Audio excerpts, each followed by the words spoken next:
What's up, everyone? Welcome to the 8th episode of Super Brain Radio, the 3rd episode of the 2nd chapter, Adapt, where we are talking about capacity. And it's 4 o'clock in the morning on Friday, where I'm from, and I am actually having a blast. It's funny, you guys know I'm a little bit crazy, but I have a lot going on. I have 2 days of back-to-back flying, and it's funny that I was actually motivated to get up and do this because I actually really enjoy doing this podcast now. It's something I actually originally was nervous to do and didn't think I would enjoy, but there's this journal-esque feel to it, and they're actually a lot of fun to put together in the sense of how am I comprising this in my head and breaking it down. And obviously the reaffirmations from you all make it fun in the first place for me, because even if I did all this and thought it was fun but you guys hated it, I certainly wouldn't interpret it that way. So there's some food for thought to start off with, right? But going back to capacity, I kind of want to start by messing with the word a little bit. You guys know I'm like that. And then talking about what does it mean once we mess with that word? So the same way we've talked about umbrellas in the past, we're actually going to put capacity up there.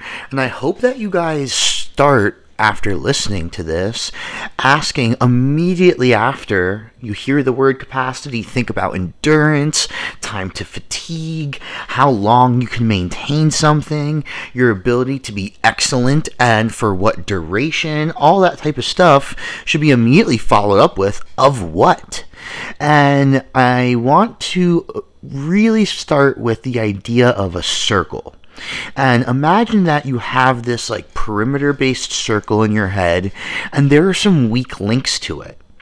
And I want you to immediately recognize that if you strengthen just a small part of that circle, what it does to the rest of the circle. So let's say by strengthening it, we're going to add some length, and we're going to implement and intervene with some extra length into that drawn circle, but it's not going to change in the general area, which means that the rest of the circle is going to be compressed and therefore a little stronger. So my point in putting that image in your head, and hopefully maybe you might even need to pause this for a second to really see it, what you get by keeping that same sized circle and adding length to it and compressing everything else is that a small intervention impacted everything else directly and had a synergistic effect on strengthening the whole. So that would be conceptually, philosophically, how I want you guys to start viewing capacity as this overall web with different variables controlling different parts of that web. And then that question of what makes sense. So it's you're looking down at this web and you're seeing all the parts and how they intervene with each other, but we can be categorical enough to focus in on one. And that's why we started with the chapter about the immune system. We've talked about enzymes and behavior strategies, because those are the of what, those categorical mini variables that fill capacity in. And I hope that you all can begin to have that thought process, see it in your head and all that. And I hope that, because that will show comprehension. I'd much rather you all be able to have this weird, undefinable image in your head of what it means to you and then use that to make decisions, rather than be able to spew off facts or just repeat what I say verbatim. Because who cares what I said, what you said, your verbiage, what you decided to use, It's comprehension and what occurs in between your own two ears that makes understanding and valuable information valuable in the first place, which is kind of funny when you think about it. The words are actually totally useless. It's what they mean to you after they come out of my mouth. So let's say you have taken this opportunity to be all right, well, what's slowing me down? I'd love for you all to be aware of the chemistry principle Le Chatelier. or Le Chatelier's principle, rather. And what it means is it speaks and begets the power and questioning of how does a web even be strong? So we have this chemical equation, right, with Le Chatelier's principle. And what it's saying is if we take the rate limiting factor, the thing that we have the smallest amount of in this chemical equation, and essentially double it, what will happen to our ultimate end product? And it turns out that as long as that rate limiting factor, or the thing you have the smallest amount of, is not equal to any other variable, meaning you don't have two rate limiting factors, just by improving or doubling that smallest rate limiting amount, you get a large exponential increase in yield. So that's for all my nerds out there to answer where I got it from.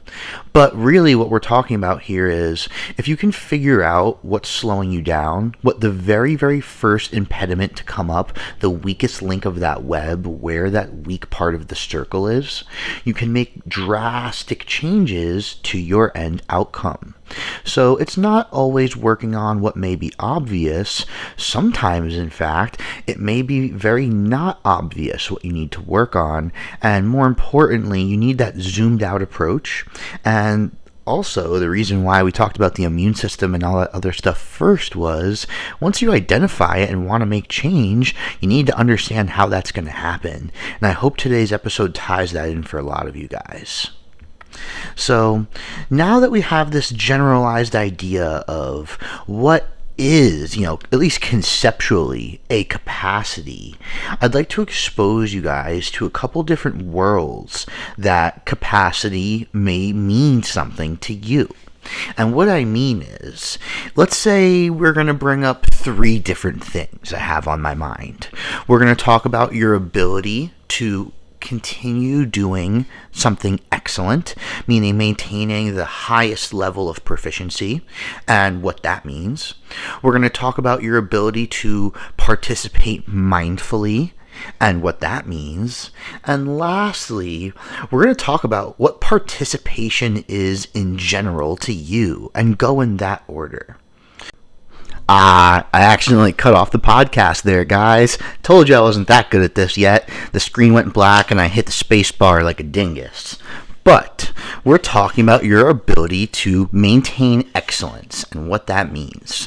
And if you happen to be someone who's worked with me in person, you understand this concept already, where I talk about there's a capacity for excellence and there's a capacity for everything else. When we get into this perfect mindset, this perfect flow state, this perfect moment of participation, we can do something a little bit better than normal. And what I mean by better is, in some domains it may be more efficient, in some domains it may be more powerful, in some domains it may just be a little sharper, crisper in the picoseconds and time to completion manner. However it is, there's an optimum level of excellence and what it means to manifest your skills, and there's like what we'll call your 80% solid baseline. And that bandwidth between them is going to be a marker of your level of mastery. So for example, let's say it's your ability, handwriting is the most obvious, to write your name absolutely perfectly as defined by your 4th grade grammar teacher who was just really hard on you for whatever reason, right? So let's just say it's your ability to do that absolutely perfectly.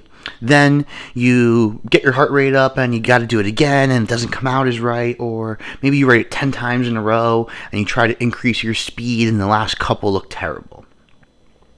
The ones that looked perfect, or the ones that you were able to do perfectly, is your capacity for excellence.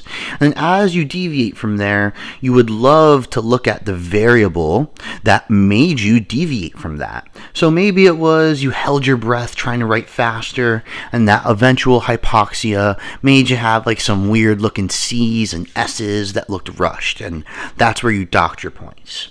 You would identify your capacity for excellence as maybe 7 words written instead of 10, instead of 9 or 8. Even if 8 looked decent, we are going to understand that we only want to look at what's perfect. And then what impeded your ability to be perfect is going to be the rate limiting factor there. And that's what you would work on to increase your excellence, which is funny because most of the time you don't actually need to work on someone's ability to be excellent, especially if they're already good at it and mastered it or near mastery in the first place. You need to work on their ability to continue participation. Next, if we're talking about your ability to be mindful and how long you can do that and be present in something, it's actually the opposite. It's a subtraction equation. It's kind of like bearing a shield. It's stopping inhibitions of what you're currently doing. So, like, again, reciprocal to that capacity to excellence we just talked about, whereas capacity to excellence was a maintenance type phenomenon, this is more of a resistance type phenomenon. So it's like keeping your rhythm in dancing, or if you do anything rhythmic, it's like keeping an electrical current flowing at the exact same voltage if you're an electricity and physics nerd. But ultimately the concept is how and to what rate can we keep this exact thing flowing and not be impeded by the outside world, ourselves, alterations in biology, what have you. And now lastly, we kind of need to quantify participation to the individual from a phenomenological standpoint. And phenomenological standpoint meaning the individual to themselves, how they see themselves, and what participation means to them.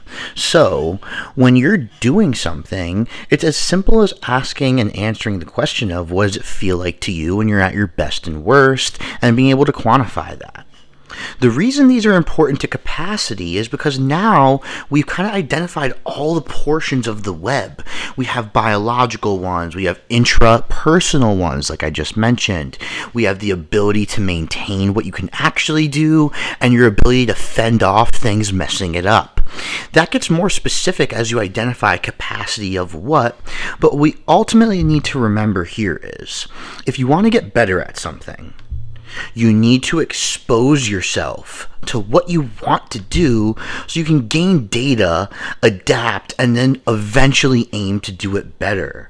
It's not so much that you need to be perfect, because in reality, there's no such thing as being perfect. If you did something absolutely perfectly, in my mind, it was probably too easy and far below what you're capable of. And the same kind of goes for comfort. What you ultimately need to realize is, if you are unhappy with your capacity to do something, your capacity to be excellent, your capacity to do whatever, you actually are going to need to go through a period that kind of feels crappy before you get to where you need to be, because we need to make a tangible change to that circle. Going back to what we started with, that analogy, that image in your head of strengthening a circle, it stays the same size. Sure, it's really useful, but I can promise you the additional compression to that circle, as necessary as it may be, is probably not super comfortable.